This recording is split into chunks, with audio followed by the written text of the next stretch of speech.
part of the Press Play Podcast Network. Look up in the sky, it's a bird, it's a plane, This is Jason J. Lewis, the voice of Superman on Justice League Action. This is Mark Wade, writer of Superman Birthright, and you're listening to the Krypton Report.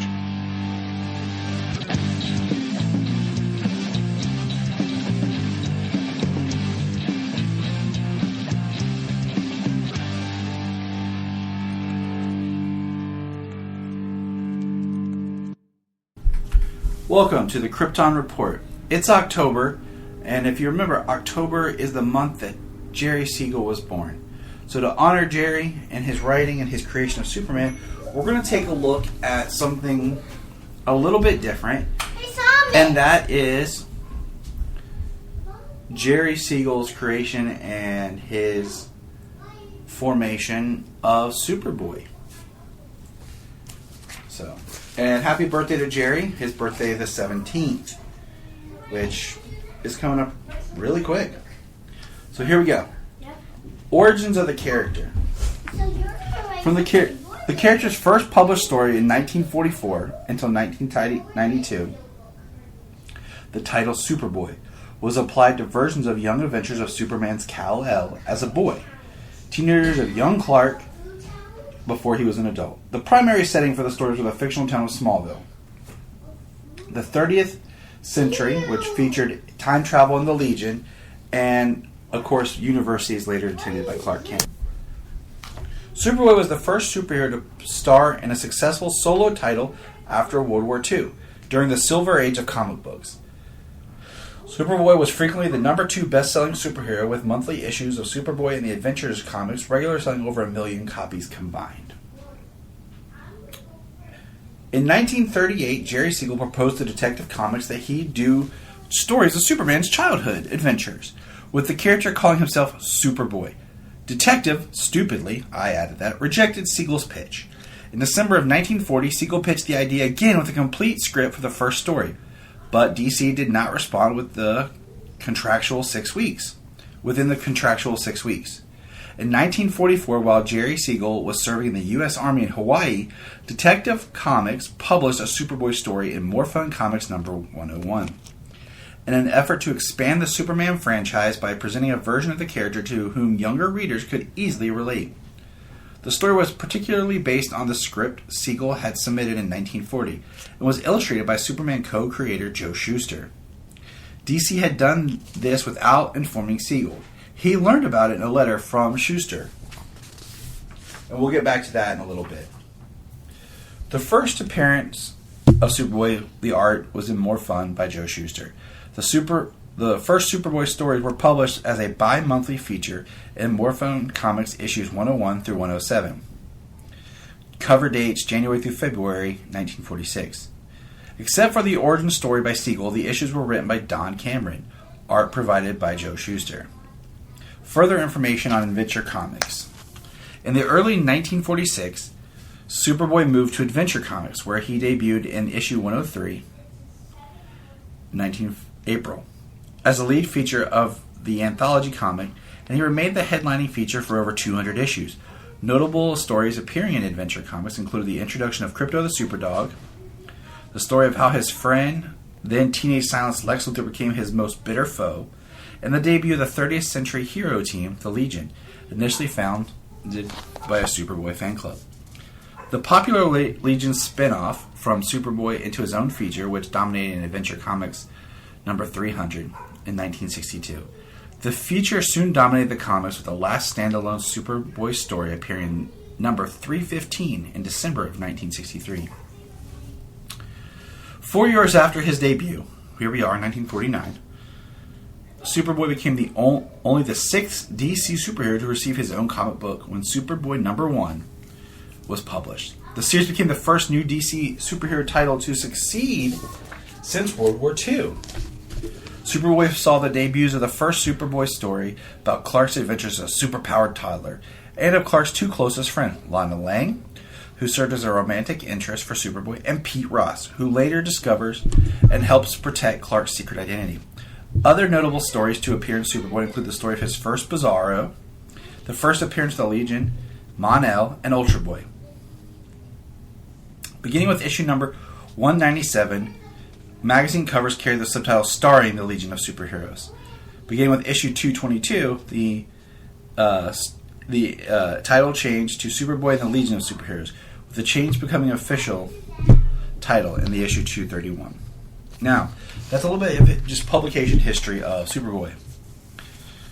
Legal issues with Superboy. Given the character's popularity, only 6 months after Superman's debut in 1938, Jerry Siegel started to pitch a newspaper strip based on Superman as a boy to further capitalize on the franchise, which was rejected. Siegel again tried to pitch Superboy, presenting a full comic book script of his first adventure in December of 40, but DC again declined.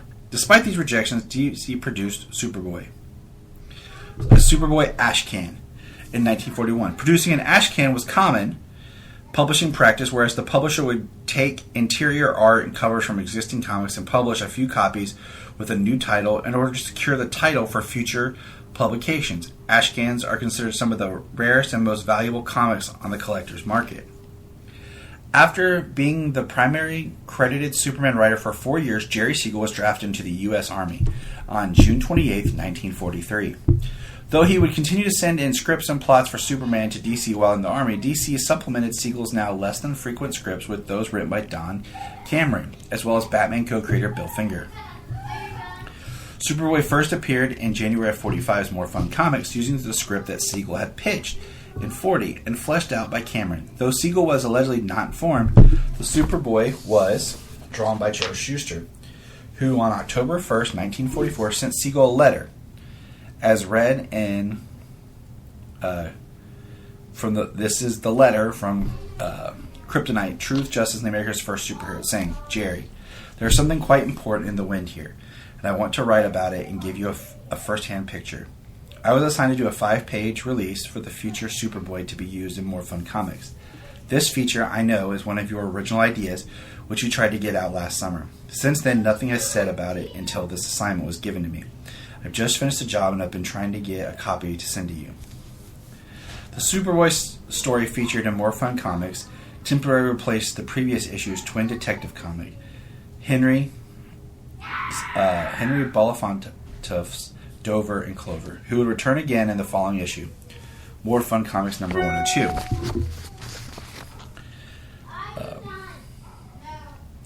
When Superboy would later permanently replace the detectives. Jerry Siegel's character, who was among the first DC superheroes with the Spectre, Superboy stories from More Fun Comics 102 onward were written by Don Cameron, but credited to Siegel until his return from the war. After More Fun Comics 107, all the title superhero comics were transferred to Adventure Comics, starting with issue 103.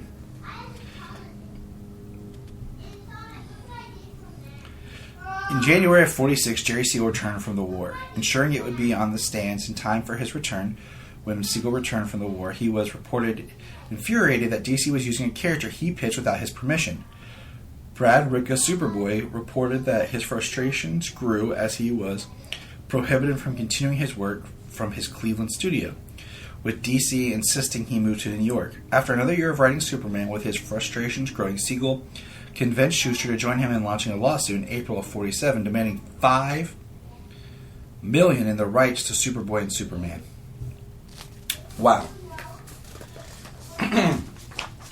Strangely, a month before Siegel launched the lawsuit, March 5th, 1947, saw the release of Superman 46, which contained the only Superboy story Siegel officially wrote for DC at this point, not counting the scripts that allegedly were used without his permission, with Superboy appearing in Superman's flashback as he visits his grown-up schoolmates. This may have proved the tipping point for Siegel. One of Siegel's former war colleagues, Fred G. Beers, recalled working with him on the military newspaper Stars and Stripes during their tour of duty in an article collected by the Cherokee Strip Museum. When I worked with Jerry on Stars and Stripes in 1944 to 45, he spent every off-duty hour writing letters to lawyers and others in a futile attempt to establish his share of ownership in the Superman bonanza. It was a sad spectacle for those of us who had come to know him as a colleague. His recollection matches the timeline of when Siegel received the Superboy news from Shuster and indicates Siegel had intentions to sue even before his return from the war. Siegel, however, didn't sue for more than a year after his return, continuing to work for the company. So it's very possible that being asked to include Superboy and Superman was the push he needed. Superboy's custody battle in court.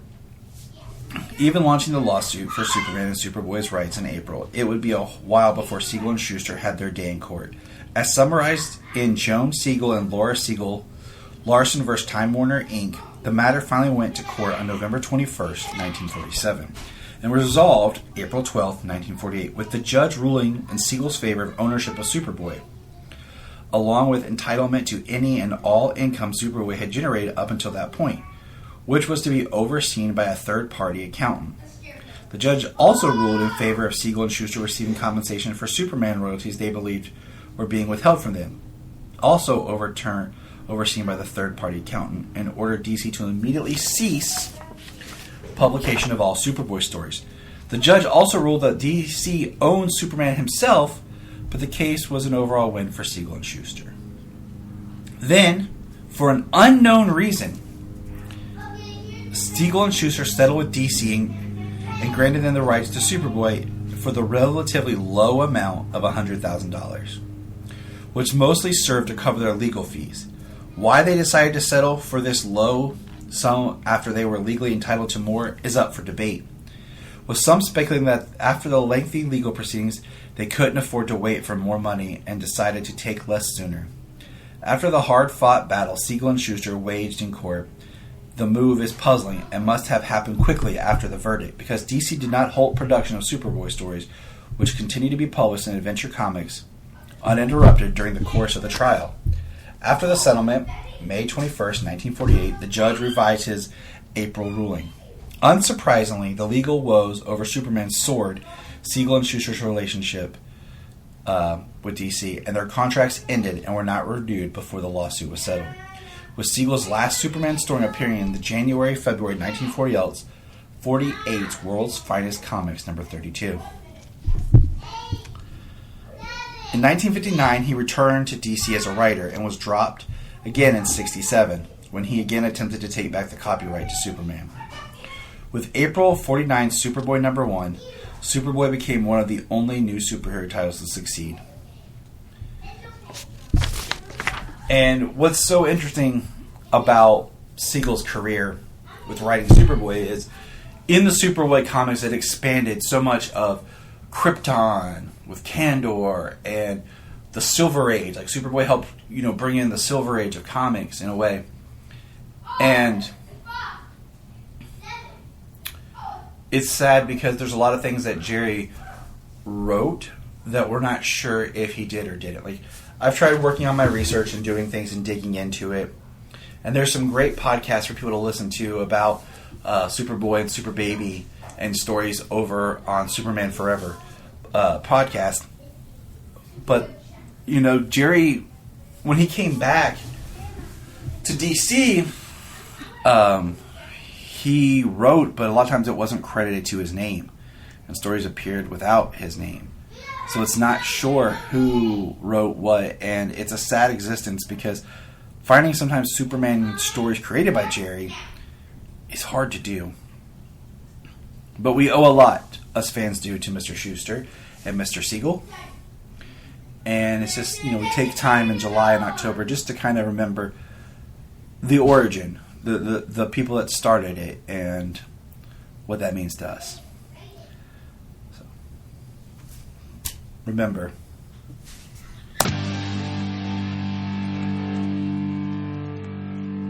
Look up in the sky. Yes, it's Miss Sailor. We just want to say, if you've enjoyed this podcast, please check out other podcasts on the Press Play Podcast Network. Remember to check out Krypton Report on all social media platforms. Go to linktree.com/Krypton Report. You find all of our information right there. $1 a month, you'll get extra special content that you don't get on the main show, like movie commentaries and whatever else comes out of our mouths. So check it out, patreon.com/Krypton Report.